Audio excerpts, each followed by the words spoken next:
Ya ini, Anda harus MBBKM. Jadi belajar, bergaul, bekerja samalah dengan orang-orang yang sudah sukses. Anda harus ambil tindakan sampai jadi kebiasaan menuju ke arah yang Anda impikan tadi.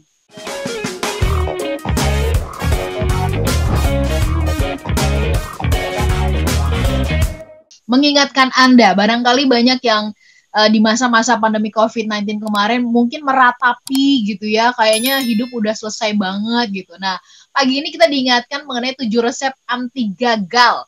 Sudah ada 3 resep yang disampaikan, kita mau beralih supaya kita kekejar, nanti kita gali lebih dalam lagi. Saya sendiri banyak sekali ingin saya tanyakan kepada Pak Tung begitu. Tetapi kita masuk dulu yang keempat nih, resep yang keempat anti gagal itu apa sih Pak Tung? Silakan. Jadi 7 resep anti gagal yang keempat itu adalah kita itu MBBKM.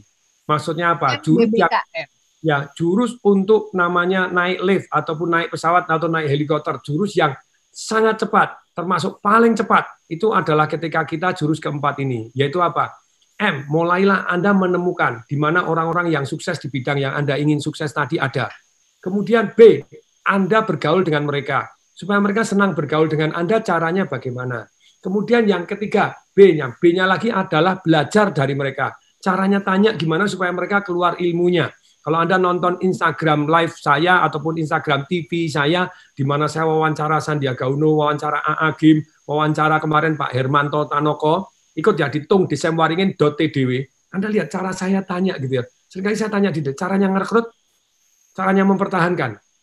Terus kemudian caranya ngasih saham, caranya supaya orang loyal, caranya ngetes supaya kita tahu bahwa dia itu istilahnya orangnya bisa dipercaya atau tidak gitu ya. Terus prinsip-prinsip sampai cara menyelesaikan dengan damai gitu. Yes, jadi mengeluarkannya gimana misalnya begitu menyelesaikan dengan damainya. Oh, saya tanya sangat detail untuk membongkar rahasianya dan MBBKM jurus keempat. Bagaimana Anda menemukan orang-orang yang sukses? Bagaimana supaya mereka mau bergaul? Pak Tong kok bisa atau bergaul dengan AA Gim? Bisa sepedaan bareng diboncengin kemana? Pada waktu itu lagi ngetop-ngetopnya AA loh. Saya bilang ya karena AA Gimnya rendah hati sekali gitu. Jadi, kok Pak Tong bisa ketemu dan bergaul dengan Pak Hermanto Tanoko bahkan akhirnya jadi partneran gitu ya. Dan kok bisa dengan yang punya Wilmar caranya gimana? Nah, tapi sekali lagi ini MBBKM. Bagaimana kita menemukan orang-orang itu ada, itu penting sekali ilmunya. Kemudian yang kedua, B-nya supaya mereka mau bergaul dengan kita, B-nya lagi supaya kita bisa belajar dari mereka, MBB, kemudian K, supaya kita bisa kerjasama dengan mereka, M, supaya kita bisa saling mempekerjakan, M, mempekerjakan orang-orang yang jauh lebih hebat dibanding kita. Kebayang nggak ketika Anda bangun rumah, Anda harus main sendiri, harus gambar dengan arsitek, Anda bukan tukang batu, lebih sukses itu bukan berarti hanya lebih kaya. Jadi ternyata orang-orang yang sukses gitu ya, resep sukses anti gagal, kalau Anda sudah punya keyakinan tidak ada kata gagal, yang adanya sukses dan belajar, punya goal yang SPTM, kemudian punya alasan yang sangat kuat, ya ini Anda harus MBBKM.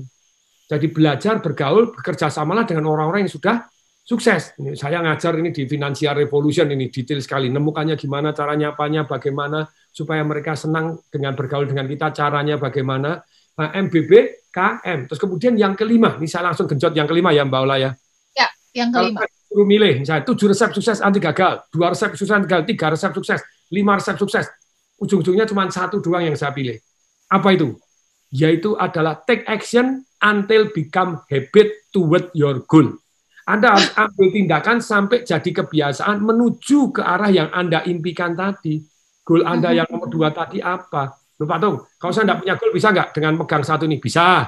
Pak, saya tidak punya strategi, saya tidak pernah MBBKM. Saya yang keempat tidak punya, Pak, saya tidak pernah membebek kamu. Maksudnya membebek kamu itu bagaimana kita namanya bergaul dan belajar dari orang sukses. Dari orang yang sukses, oke.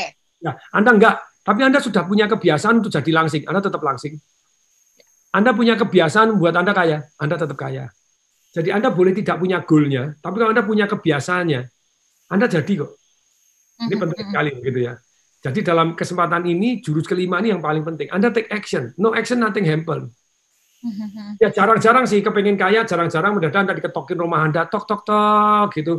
Mbak Ola, saya pengacara dari India. Dari India gitu loh. Ternyata Mbak Ola itu punya om orang India gitu kan, mungkin kan gitu ya. Itu ternyata si siapa itu yang partai yang ketua partai perempuan Grace Natali itu ternyata turunan India, lebih India daripada, tapi seru sekali. Misalnya diketok-ketok Mbak Ola, saya ini pengacara dari India, apa betul namanya Anda gini, terus kemudian setelah dikonfirmasi semua, oh ya, Anda ternyata punya om satu-satunya di India, itu kaya raya triliuner, dan mati mendadak tidak punya ahli waris, Anda satu-satunya ahli waris. Lumayan? Lumayan, tapi jarang terjadi gitu loh. Banyak yang Anda harus take action toward your goal. Kejar, boy, gitu ya. Jangan loyo-loyo, bangun, boy, semangat, boy, gitu ya.